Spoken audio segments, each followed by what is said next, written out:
Okay, now we're recording. We're good. Oh, okay. I was at a funeral yesterday, and I was sitting next to this woman, and it was Katie Voss. Her kids, Dykeman, Hmm. remember Jordan Dykeman? Yep, I do. Oh, he's now a sheriff in the Salt Lake County. Really? Yeah. She said you'd be surprised. Yeah. No Yeah, more than some people were surprised when Jerry Nelson heard that I was principal of Highland High. yeah, right. Yeah. You know? And then Jessica, her daughter Jessica is a nurse. Yeah. No, I used to. Yeah, they both, graduated from Highland, but it wasn't until Jessica and I got talking that we made the connection.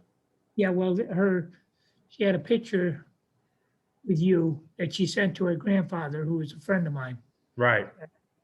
But she was at the funeral yesterday, and I, No, we no, had a little Jordan was just a normal guy, just normal, like the rest of anyway. us when we went through high school. Yeah, right. So, So we're trying for the third time to do the early years. yep.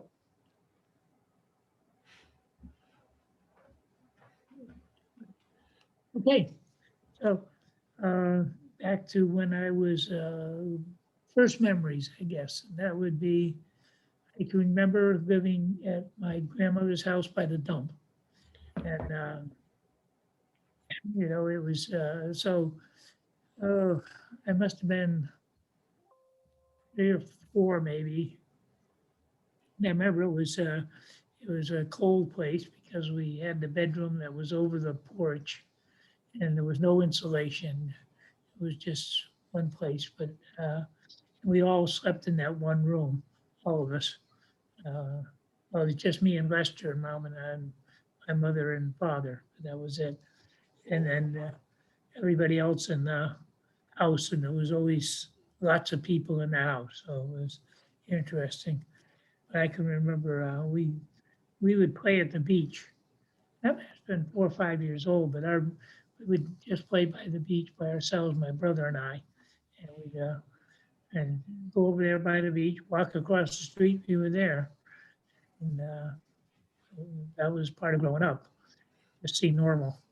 And then I remember Uncle Ernie had the back bedroom, and that was he'd have icicles when he'd get up in the morning on that room.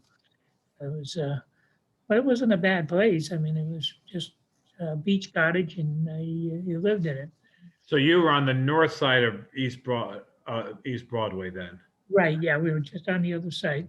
Well, if just you across remember, from the beach. yeah, just across from the beach. And if you remember when you went if you were going to the dump, when you went off East Broadway, we were like the first house in there. So you were the first house east of the dump on the north side. Yeah, And you yeah. told before about how would be my great grandmother. Your grandmother was not very domestic, but was very very handy and would scavenge or the hunt the dump Oh, to that make toys and different gadgets. Is that accurate? yeah, no, that's very accurate. And you learn more as you get older. Of course, my grandmother was never a housekeeper. She was never a cook.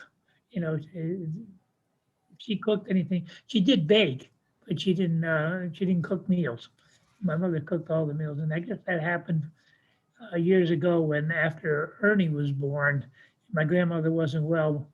My mother and my uncle Ray used to take care of the house. They did the cooking and everything. So grandma, but at that time, and that's what I remember with my grandmother because I was her favorite, and she put me in the stroller and take and walk me through the dump.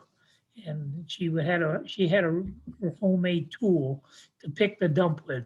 It was a long handle with a little hook on the end, and she could pick stuff So apart. she was the forerunner. She was actually should have patented all these guys that walk around with the little things to pick up the garbage. Yeah, probably she would have. Yeah, and she just would make whatever she needed. But you come and she would and she was talented. She could paint, and then But as far as housekeeping, it was never a big thing, and we never worried about it. But one thing I can remember, I must have been a little bit older because I could walk. I can't remember being in a stroller, but I can remember walking in the dump with her, and I stepped on a piece of glass and it came up and cut my ankle, just below my ankle bone there. I think you can still see a little scar there. And all I can remember is it bled like crazy. And of course, in those days, I went home and they put it in a pot of water and, let it stop bleeding. And then that was it. I don't think we even put a Band-Aid on it. But, nowadays it would be, Get it cut in the dump. Don't think about putting a tetanus shot or anything. Just throw it in some water and it's good to go. yeah, right. Yeah, that's right. At least that's what I can remember. Maybe he did something, but I don't remember. I just remember going home. And of course, maybe as a little kid, it seemed worse to me than it did to the adults. Right. Maybe it been that big. But I remember I have I used to be able to still see the scar there, but that was it. But that was just part of growing up. You didn't think anything about it.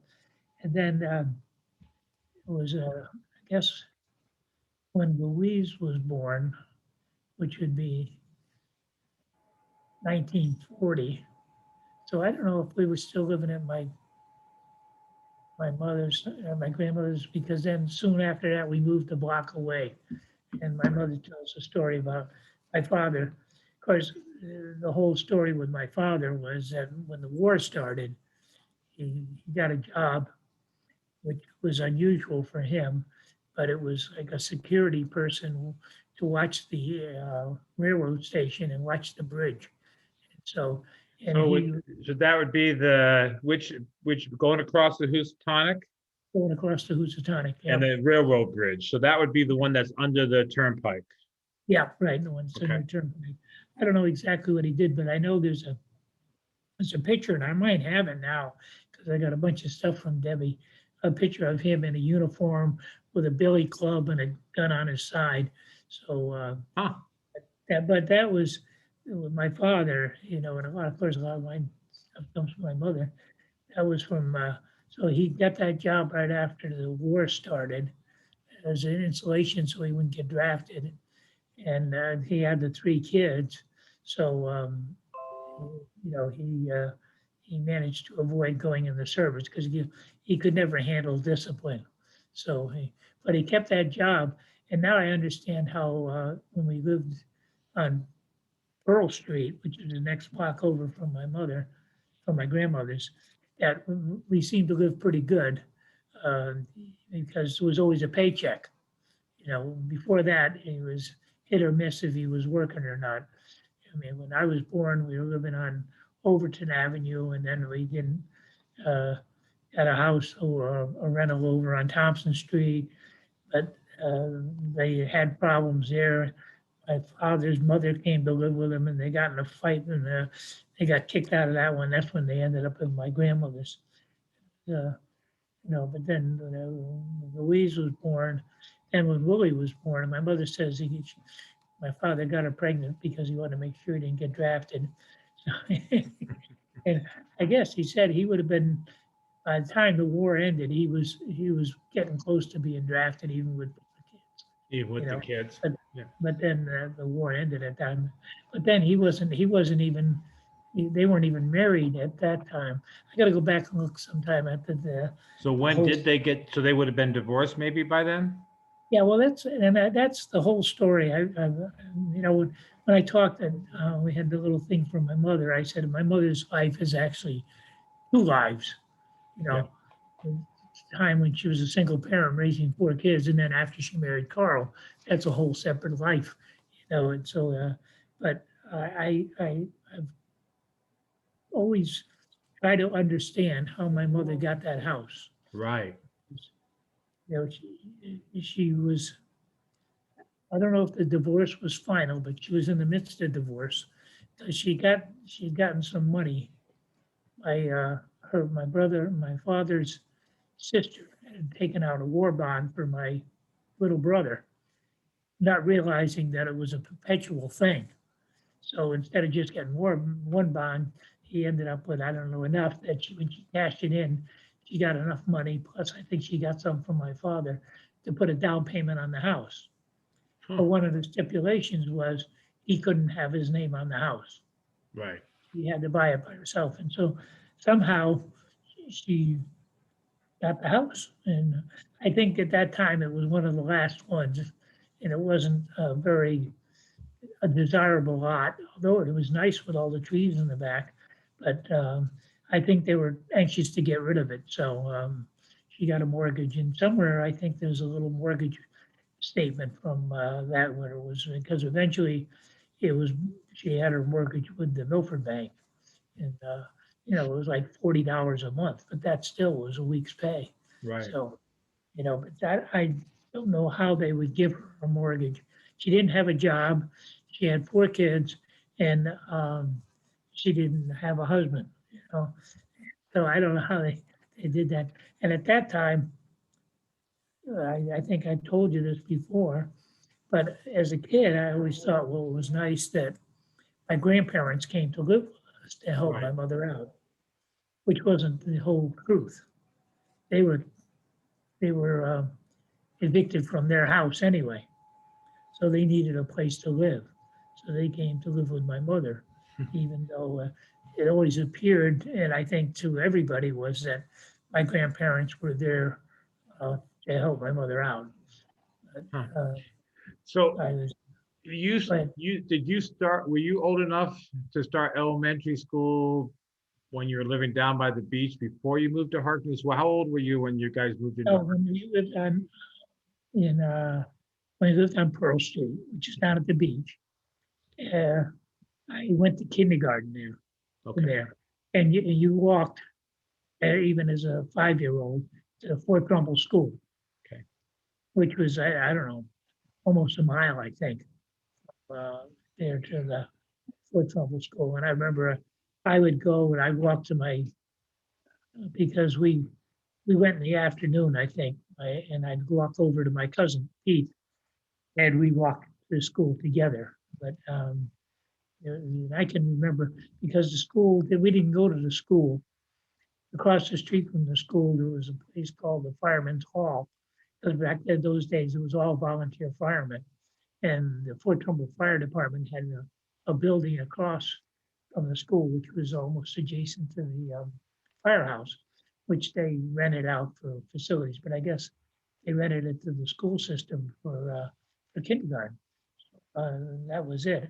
And I went to first grade there too. And I think first grade is when I got sick. I can remember that it was in the spring near the end of the school year. And I don't remember if I got back to school for the end of the year or not. But my mother says I had whooping cough and bronchial pneumonia. And all I can remember is I would be home and all day we'd listen to soap operas with my mother. And I had a nice cot right by the sun window and everything. And good old Dr. Stetson, and I don't know how often, but I know he'd come and give me a shot. I don't know if it was once or twice or 10 times, I don't know. And I'm thinking it was probably penicillin. Which was still pretty early in the penicillin days. Yeah, and most of it, whenever it was available, was being taken by the service. Mm-hmm. So he probably had a limited supply, but I got it. Like my mother said, she doesn't know if she ever got billed by him or anything either. He was that kind of guy, he'd come to the house and, it was the day before doctors were doctors. They weren't interested in making money as much as they are now. And he was just a good friend to my grandfather and the whole family. So, it was just, but then that was first grade and we still walked to school all day. Can I interrupt for a second? Yeah, go ahead. Hey, Paul, I did some research. Yes. It said that the problem why Dad can't see you, like with a big screen, is that it said that sometimes if the person on the other side is too good looking, it won't blow up the screen because it doesn't want to blow up the computer. We'll edit that part of the conversation out. Okay. Thanks for that feedback, Chris. So, But I want to make hey, it Chris, you have some more important work. Can you get the Yankees to win a game once or twice against the Red Sox before the year is Dad over? doesn't let me swear. So I have to, try and behave myself. I got you. But if I listen to it You on know the what? radio, I'm not a swearing man, and this year I'd be swearing at the Yankees. Yeah, well, because that's why I listen to the games on the radio with Ava. Because I go to the Walnut Beach and just let loose, man. Let them fly, as Kramer says. So, but we'll see what happens. Right now, they're playing with like 5 AAA players. Well, you because can't do any of worse. COVID injuries. So, we'll see what happens. Anyway, I didn't mean to interrupt, but I just want to let you know, that's why the screen won't blow up for him. Yeah, well, on this side is the important thing. I got Gramps, so we're good. And on the other side, I just want him to know why he can't see you. Touche. Dad's a handsome one. oh, well. And then, I was thinking of my brother and I, you had it pretty good as little kids. I remember, my mother would work at Panucci, the hot dog stand. That's another story in itself down, Yeah, well, you've told us that one down on the West Broadway. Well, yeah, right on the corner there. no, it's down on, it was on East Broadway, almost to Naugatuck Avenue. Okay. And that- Okay. it Yeah. was- In those days, there was a little amusement park down there, and there was all refreshment stands.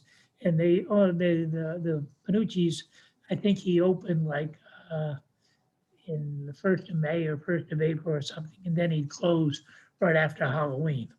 And then the winter would be, well, my mother worked there during the summers, and I don't know how many years she did that or how long. All I can remember is my brother and I, every now and then we'd go down to the movies. There was a movie theater on the corner of Naugatuck Avenue and Broadway. Right. So just I think I decide- can. I think I don't know what it was when we were kids, but I think I can remember the building. Yeah, well, there was a movie theater, and my brother and I, we could walk to my mother's at the Panucci's and beg for money and then go to the movies. And I was just thinking, even if I was in 1st grade, which I don't think, we were only 6, 7 years old at the most. And we just walked the whole distance. Nobody'd bother you, just neighborhood kids, that's all. And I remember one time my brother and I lived down Pearl Street, and he and I decided that we went down to the end of Pearl Street. It was all marsh there. So we thought, well, let's see how far we can walk into the marsh. We walked with these, these cattails and stuff. And I don't know if we had a path or not, but I don't think so. Walking along, we ended up on Mayflower, on by Mayflower Place. Right. I don't know how we got there, but then we came home on the road. We didn't I'm go saying, back. yeah, you didn't go back through on the way home. It's a good thing you knew the way home. Yeah, right. Well, it's funny how in those days we walked from the house to the school, and then my Uncle Ray lived on Willow Street, so that was right on the way too. And that was always interesting. I was talking to my brother Willie yesterday, and we were talking about Debbie a little bit, and he said that we had it so good because when we were kids, we just went. We didn't have to worry. Where poor Debbie, she had to go and build a house in Vermont, build a house in Bethany, build a house in Maine. Yeah. And she never got that freedom that we had. And we just, it's when the joke they make, we get up in the morning and go out and play and just come home for when the in those days, I was thinking about it the other day, and something that's not done anymore. And I don't know if you could even remember it. I don't think it happened when you were there, but the firehouses at noontime they'd blow the whistle. Huh. At I 12 can o'clock. vaguely remember that might be happening in my early childhood. Yeah, Chris says he remembers it. And then they blow it again at 6 o'clock at night. Yeah. So, So everybody get home to lunch and dinner. yeah, lunch and dinner. Yeah, that was it. And so and everybody in the neighborhood who knew who you were anyway. So it wasn't like if we walked down to Fort Trumbull, I mean, half the people along the way knew who we were. So wasn't a thing. So but then, so my mother bought the house on Harkness Drive. That was, I think it was March of 1945. Because I remember when we first moved in, it was still pretty chilly. And there was a coal furnace in the basement. And we had to, we go out sometimes and pick up a stick and throw in the fire, a little wood, and kind of take the chill off the house. But then it was 45 because I remember we were living there when the war ended in Europe. Because my Okay. brother and I were walking. So now it's 45. My brother wasn't quite 9 yet, and I would have been 7. And we were just walking. We were going down. I don't know if we were going down to my uncle's house or what, but we were walking down Seaside Avenue, and people came out screaming the war was over, and they're banging pans and stuff like that. And it was one of those things you can always remember when the war ended. Yeah, it's one of those you put in the category. You have those handful of events that you know where you were when X, Y, and Z happened. That's right. Yep. And it was, and of course we were little kids. I guess we weren't that little, but so I would, like I say, I would have just turned 7. So I was going to go into 2nd grade. So I finished 1st grade. We were still down the beach. 2nd grade, we were on. But then even then, we still walked to school. And what And school? So when you're at Harkness, what school? Are you still going to Fort Trumbull? We're going to Fort Trumbull. Because you talked about you went to Fort Trumbull's to a certain age, and then was it Central after that? What happened in those days, Fort Trumbull and West Main Street, Okay. only went to 6th grade.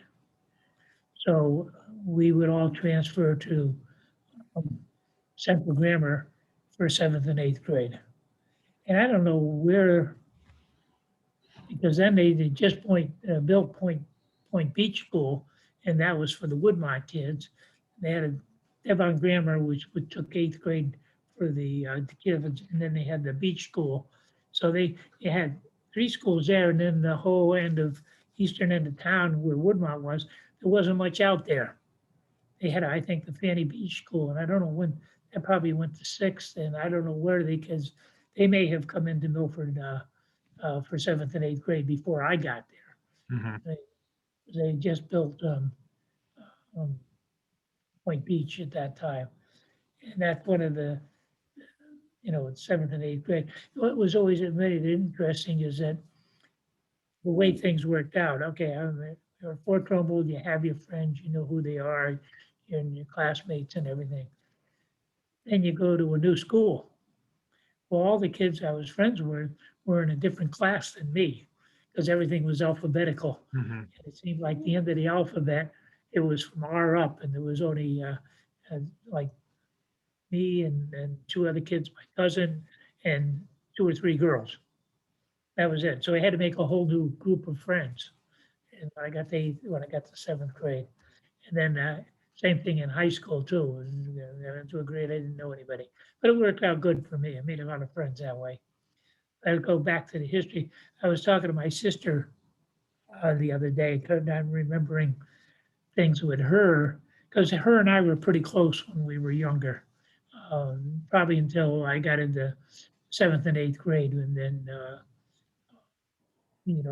different things. But when we were little, probably when we were living on Harkness Drive, and she was probably in 3rd grade, maybe I was in 5th, maybe even younger than that.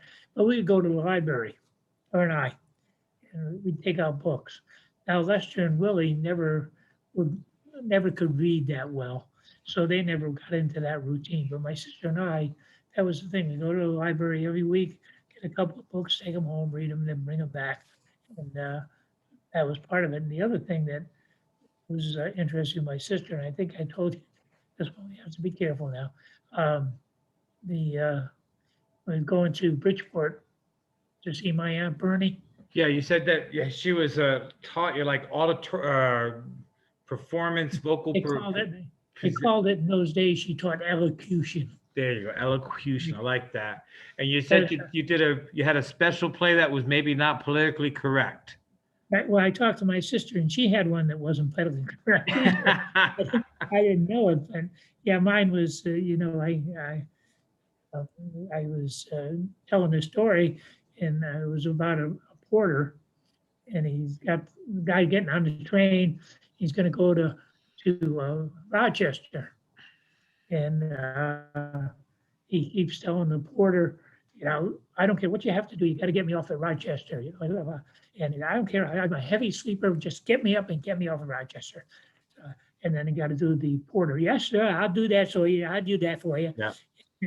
And the next thing he knows, he says, the guy wakes up and he hears Buffalo, next stop, Buffalo. So he goes looking for the porter and he finds him, his clothes are all torn and everything. And he's saying, and the guy looks at him and says, what did you do? You're supposed to put me off at Rochester. And the punchline was, you the man I was supposed to put off at Rochester? And who was that guy I put off at Rochester? My sister did one about Topsy, from the Harry Beecher Stowe thing. So I don't know. Hers was not politically correct either, she said. Mhm. But that was it. There was nothing. But we did that. We did that at the Klein Memorial. Hmm. There was a big deal, and I don't know because my grandma and my aunt actually she had clients that were like attorneys that she was teaching how to speak correctly. Can you imagine that? Of course, in school they probably didn't have like when I was in school. They didn't have it with you, but they had a public speaking course.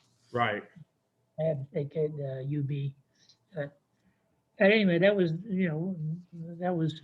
and it had to be 5th or 6th grade because my sister was 2 years behind me.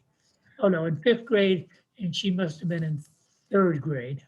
Okay, so this was, I'm going back a little bit. You said, now this Go one, ahead. that the person that was teaching you, you said was an aunt? It was my sister, my grandmother's sister. Also, Patrice Nettleton's sister. Okay, I'm looking this up, so we put a name to it. Beatrice. I'm sorry, her name was Bernice. Bernice, right. My grandmother was Beatrice. Your grandma was Beatrice, and Yeah, her sister was Bernice. oh, cool. I've got that. There it is. Cool. Pretty fun. It was if you want, an old maid aunt. She never married. So, but it was a good experience that we had, and I think it helped. You get. I mean, and I did okay at it. So, you stop and think, oh, your Klein Memorial must have been a big deal. Yeah, exactly. Yeah. I just trying to think back to, anything else. Yeah, when we moved in with like I was saying about my grandmother, my grandparents came to live with us, and that meant Uncle Ernie came too. Who's that again?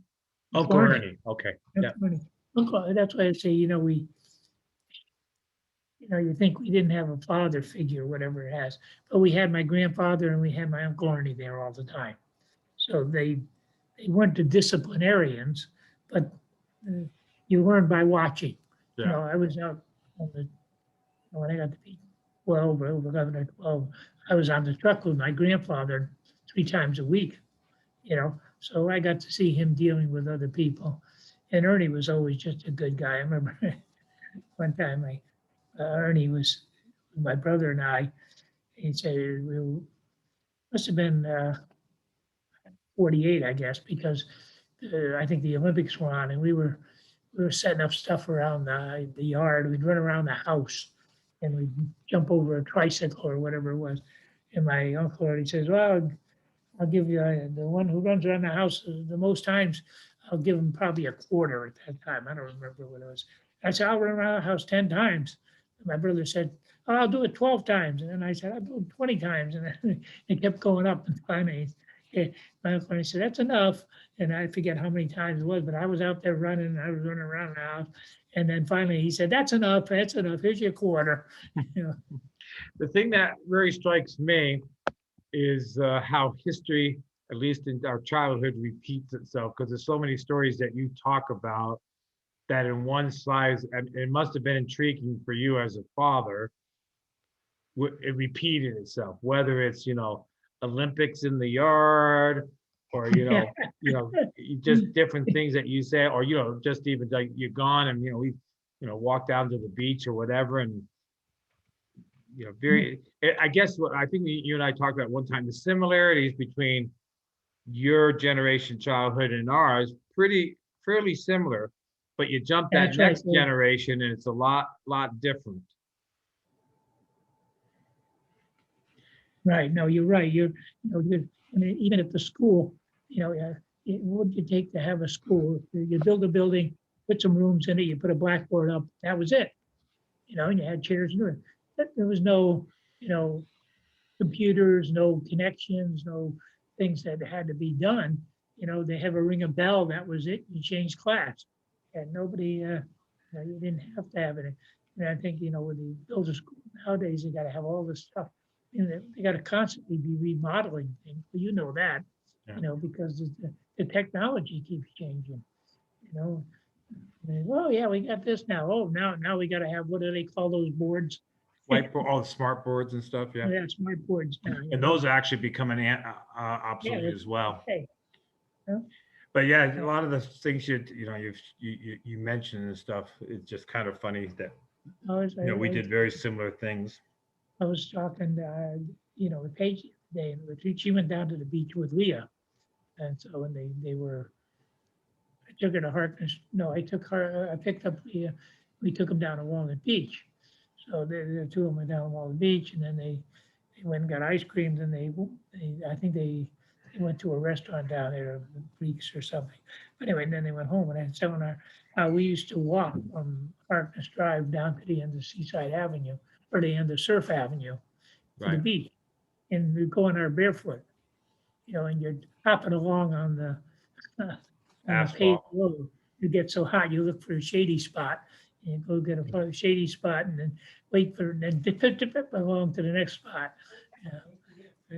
Do that. Well, yeah, in that same vein, I can remember playing basketball one-on-one barefoot on the asphalt road. Who does Yeah. that? Yeah.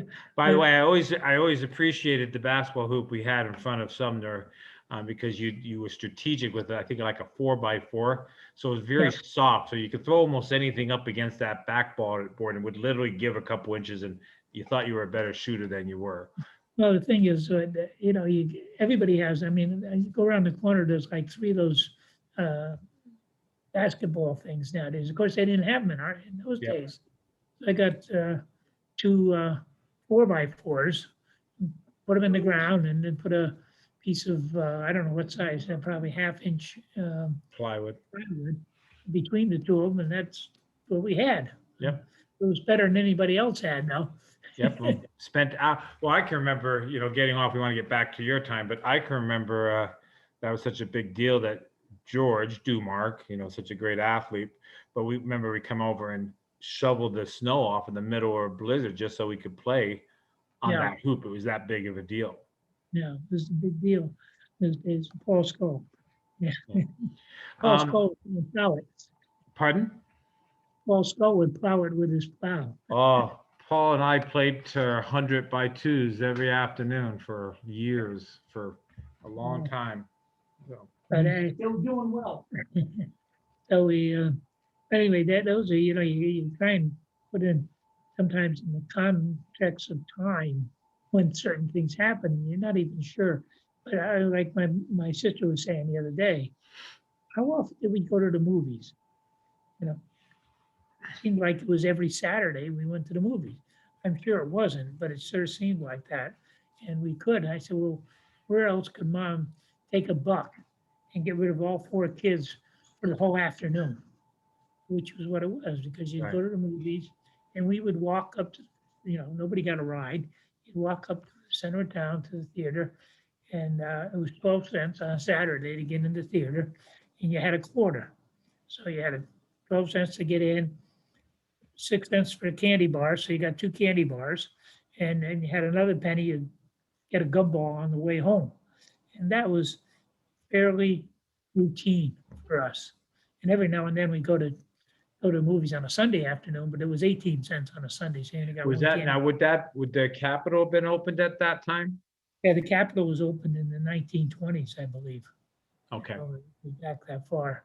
And it was, at that time, in the late 40s when we were going, it was a big thing because TV hadn't taken over yet. So people, Saturday afternoon, the place was always packed. And in fact, they used to have every now and then, they'd have cartoons and they just show cartoons. And it would start at 10 o'clock in the morning because they didn't want to go into their afternoon show. So they had them. And you go down there, and I remember going there, and you'd have to get in line. The line was all the way to the bridge, to the Memorial Bridge. at the Memorial Bridge. They'd say to get in line and to get to the movies. And I don't know, at some point they had to cut it off. So, but and the place was always packed. You had Mighty Mouse and all those Mickey Mouse and whatever it was. But had like 2 hours of cartoons, which didn't have TV, so it was really special. Right. But I can remember doing that. I don't know how often you did it, but I can remember going there for those. A good thing. And I'd say, my mother sent us all to school. I don't remember my brother and my sister and my little brother at the theater very often. It'd be my brother and I would go. I don't You know and if they came Lester? along. Yeah, Lester and I. We hung around a lot, because they were so close in age. And at that time, I was as big as he was. Right. When we were little, I was big. Yeah, if that makes any sense. Oh, yeah. I was as big as him until we got into seventh and eighth grade. Then he kept growing, and I stopped.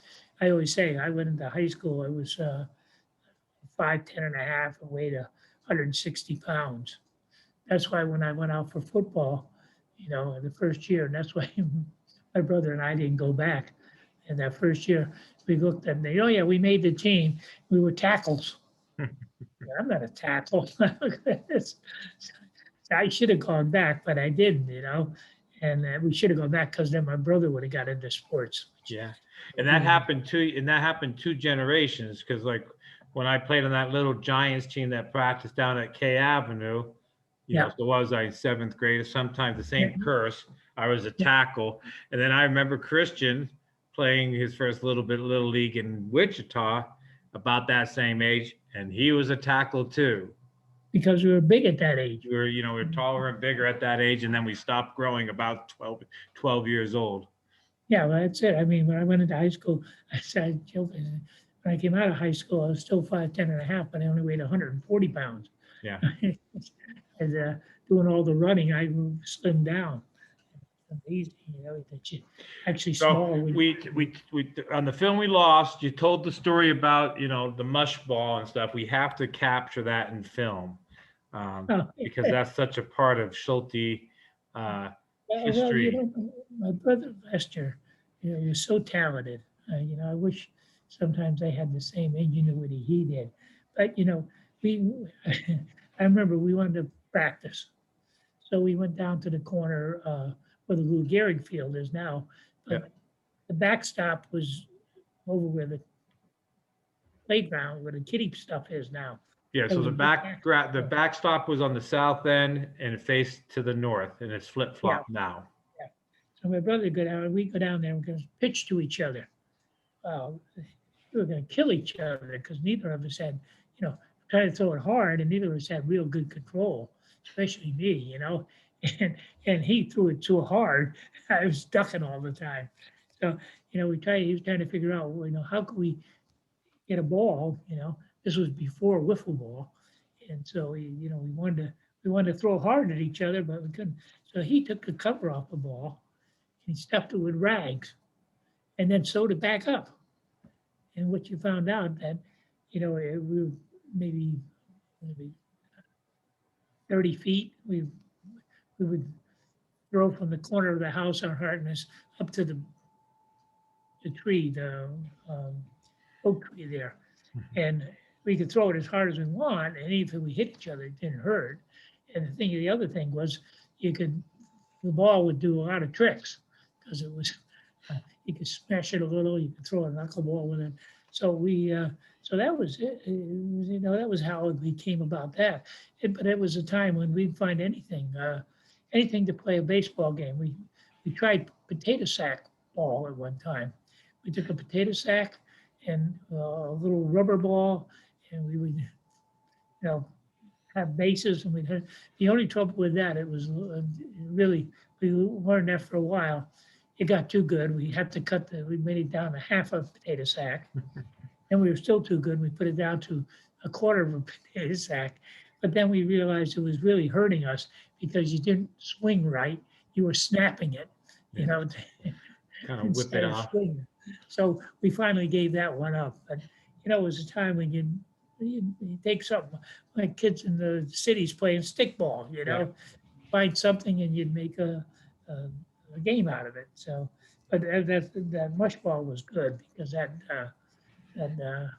gave us the ability to really practice hard. And we had it. So if you hit it out to the street, it was a home run. If you hit it over the house, it was a home run.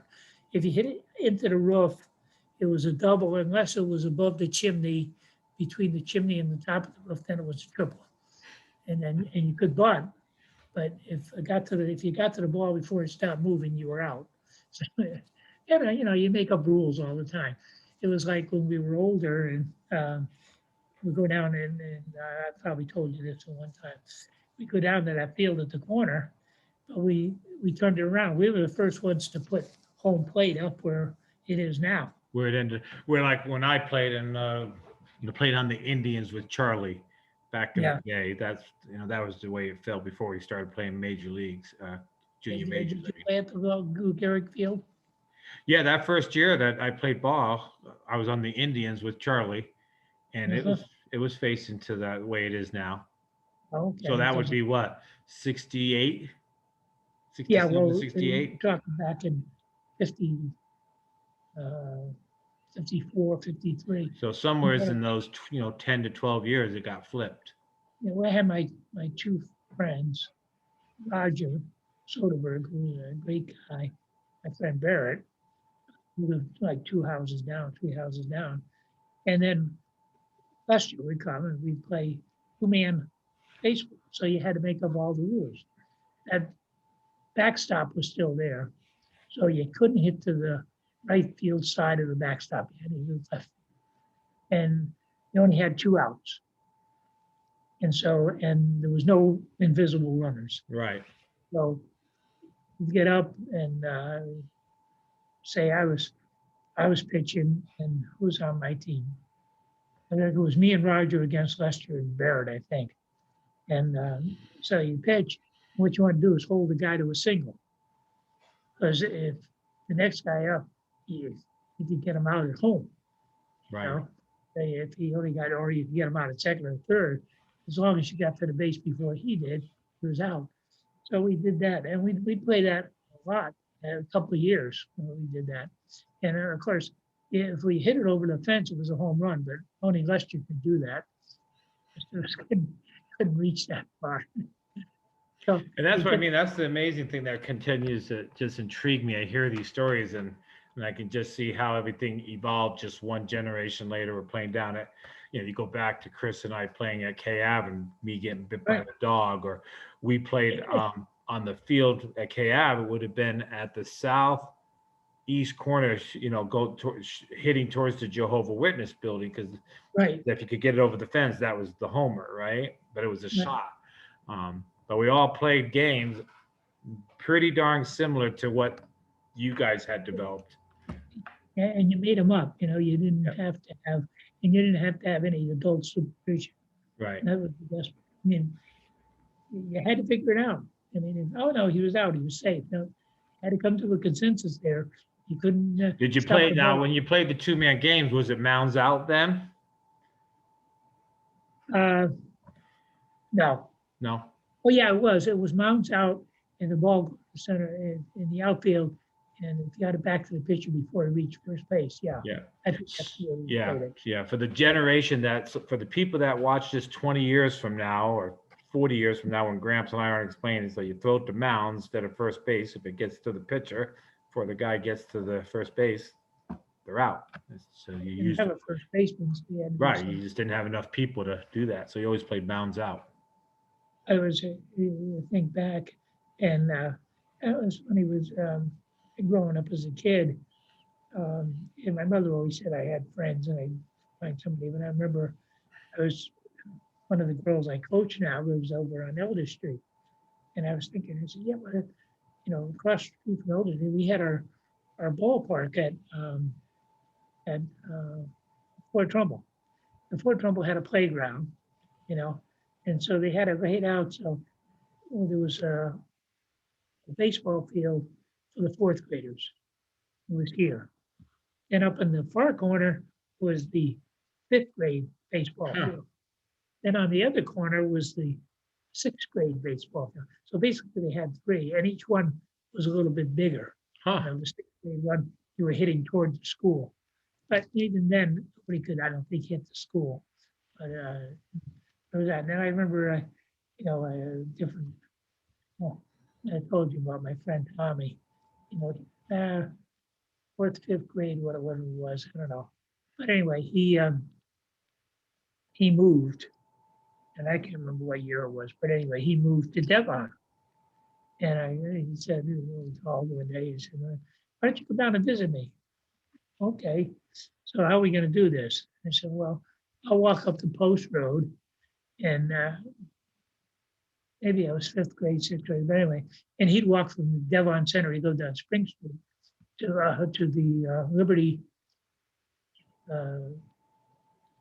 Rock. Yeah. Yeah, and we'd meet there. And then I'd go with him, hang out all afternoon. That was the only one time I did that. Those things stick with you because we weren't playing around. And he said, okay, let's go play the pinball machines, They had a couple of, I don't know what kind of stores they were, but the pinball machines. I don't have any money. Oh, I said, don't worry about it. He went into St. Anne's and took it out of the poor box. And I'm thinking to myself, oh, I don't think I want to play with him anymore. That was the last time I saw him. And I always looked, I wondered when he got to high school, he must have moved again or not because he wasn't in high school with us. But I'm thinking, go into the church, because the churches were open in those days. Yeah. They had a poor box where people put money in, and he just went in and he took out as many quarters he wanted to. He figured you guys were poor. That's what it was there for. You could give and take. Yeah, well, I can tell. Yeah, that's another funniest thing you think about. Was I was a kid, I remember, when they'd have Thanksgiving come and they'd have a food drive or something, you bring in some food. And I remember one year, when mother would take a couple of cans of stuff or something. And because we didn't really have canned foods too much because we canned it ourselves. It was all Right. in Mason bars. But anyway, I remember this year, each of us took something to school. And then before Thanksgiving, somebody knocks on the door, gives us a basket. What's that? What do we do in a basket for? But I think it maybe came from, same thing when I went into, I guess it was eighth grade, because then we would stay for lunch. Seventh grade, we were only going half days. We didn't have lunchtime, but eighth grade, we got lunchtime. A couple of good things there. But anyway, I ended up to be got the job because I got a free lunch. I would be the plate guy. Kids would bring over the plate. I scrap all the Right. plate off and put it in the garbage and then put the plate out to be washed, So I remember that. But the other thing good about that eighth grade class was because, we've done a half day for, fifth, sixth, seventh grade, we were on half days. So, and I was always in the afternoon. So we got to eighth grade and it was all day. And Mr. DeFrancisco, you remember him? Oh yeah. Yeah. Mr. But D. he was a brand new teacher in the eighth grade system. And he was a sports guy. I mean, he'd play baseball, professionally in the minor leagues and stuff. And I thought the story was he always wanted to be an FBI agent, but he was colorblind. Oh, But anyway, he arranged for us, and during lunchtime, I think we had 45 minutes for lunch. So a half an hour, we would play games. So, in the fall, he arranged for us to play soccer. Of course, we didn't do soccer goals. right. So we had two uh, cement things with poles on them, that for the goals. And then we play. Of course, we didn't know much about soccer. We just knew you had to kick it through the goal. But you know how soccer is, you pretty seldom kick it through the goal. And finally he said, look, if you can kick it over the goal, we'll give you a point for it. If you kick it in the goal, you get 2 points. Oh, Because nobody gets goal. And I remember one time he kicked like 30 yards, got a point. But the interesting thing was that was, for some reason, I was the captain of the team. And I didn't know any of the kids really well. But I remember Bill Schrader, and we used to go to his house and he would practice being the goalie. He'd bring out his basketball because we didn't have, start kicking the basketball. His father come out and had a fit, Bill, he didn't care, whatever. yeah. But our home room, and I would say there was 1, 2, 3, I don't know, 4 or 5 home rooms, and our home room won the tournament. Hmm. We were soccer champs. And then in the winter, we played basketball after school and do that during, because that was a cafeteria, it was in the gym.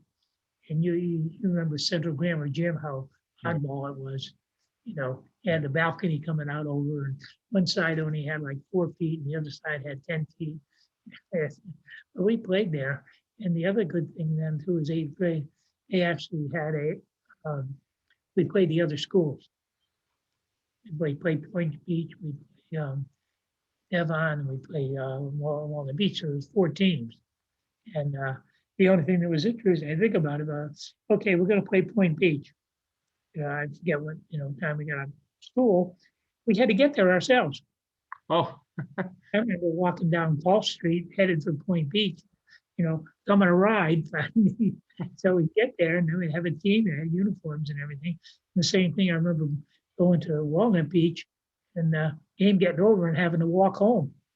I remember walking down East Broadway, yep. To get home, and it was still a long walk, And Devon, I don't remember how we got to Devon, but I remember we did play, because I remember playing in each one of those games. And then maybe they didn't play at our school because we had the oddball gym. Maybe it was better to play everybody at their gym. Cool. Good time. All right. Well, that's been about an hour. I'm going to hopefully download it. That went by fast. Okay. What I'm going to do is I'm going to go back and watch this will be the 5th one, assuming I don't mess up the recording. And I'm actually going to go back and watch all 5 of them, Dad. Okay. And kind of take notes and kind of see where maybe there's gaps. Yeah, there's And gaps. then I'll say, okay, maybe we didn't talk enough about when you and Mom first started having kids, or the later years, and just different things. But I'll kind of get a frame of reference. So we'll shoot for like another couple weeks. But I thought, I can't remember everything we've covered. So my best bet is to just take some time before I go to bed at night, and I'll watch one, write down some notes, watch another one, and kind of get us a status report. Yeah, okay. Well, I was what I was starting to say before when I talked about Tommy. I spent time with him and Walt Joy. I remember him because he lived right off of the ball field at Fort Trumbull. We go through the playground and we could be at his house. And then there was my friend Barrett. Then we got to 7th grade, be friends with Roger. And I was lucky. I had and just a lot of good guys to hang around with. Later on, we'll get the pants and Phil. He's a story in itself. Well, we'll cover them all. This is going to be great. I've been telling folks what we're doing, and now everybody's saying, well, I need to do that with my parents now. But I don't know where Scotty is. Well, hang on a second. Yeah. Yeah.